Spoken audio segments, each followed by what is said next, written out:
ঈদ উল ফিতরের আগে রমজান মাসে দেশের বাজারে আবারও কমেছে সোনার দাম। নতুন করে প্রতি ভরিতে ৩,২৬৬ টাকা কমানোর ঘোষণা দিয়েছে বাংলাদেশ জুয়েলার্স অ্যাসোসিয়েশন। সোমবার সকালে এক বিজ্ঞপ্তিতে এ তথ্য জানানো হয়। নতুন দাম সকাল ১০টা থেকেই কার্যকর হয়েছে বলে জানিয়েছে সংগঠনটি। বাজুস বলছে, স্থানীয় বাজারে তেজাবি সোনার বা পিওর গোল্ডের দাম কমেছে। সে পরিস্থিতি বিবেচনা করে দেশের বাজারে সোনার নতুন দর নির্ধারণ করা হয়েছে।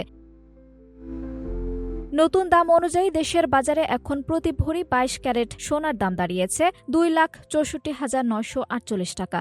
এছাড়া ২১ ক্যারেট সোনার প্রতি ভরি ২,৫২,৮৭৬ টাকা, ১৮ ক্যারেট সোনার প্রতি ভরি ২,১৬,৭৭৫ টাকা এবং সনাতন পদ্ধতির সোনার প্রতি ভরি ১,৭৬,৯৪৩ টাকা নির্ধারণ করা হয়েছে।